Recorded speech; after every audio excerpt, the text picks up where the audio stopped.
বাবার কথা শুনে আমি ফিসফিস করে বললাম, যেই না চেহারা তার উপরে এত ভাব। বাবা আমার ফিসফিস শুনে বললেন, জয় কিছু কি বললা? আমার মাথায় তখনই একটা বুদ্ধি এলো।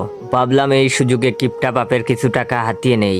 তাই বাবাকে বললাম, বাবা তোমার এই প্রোফাইল পিকটা সুন্দর না, একটা সুন্দর প্রোফাইল পিকচার দেওয়া লাগবে, যাতে মানুষ ভাবে বলিউডের নায়ক। বাবা বললেন, তাইলে একটা সুন্দর করে বাপের ফটো তুইলা দে। তখন আমি বললাম, বাবা তোমার কি মনে হয় নায়করা তোমার মতো এরকম বাঙ্গা মোবাইল দিয়ে ফটো তুলে?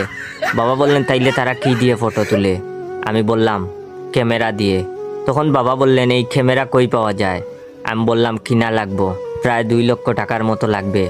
যেই বাপের আমারে 20 টাকা দিতে গেলে শ্বাসকষ্ট বেড়ে যায়, ওই বাপ ভাইরাল হওয়ার জন্য কিছু না ভেবেই রাজি হয়ে গেলেন ক্যামেরা কিনতে এবং ক্যামেরা কেনার টাকা দিতে। ওয়েট, কেমন করে সুন্দর সুন্দর মজার মজার ভিডিও দেব? আপনারা যদি ভিডিওতে like comment share copy link না করেন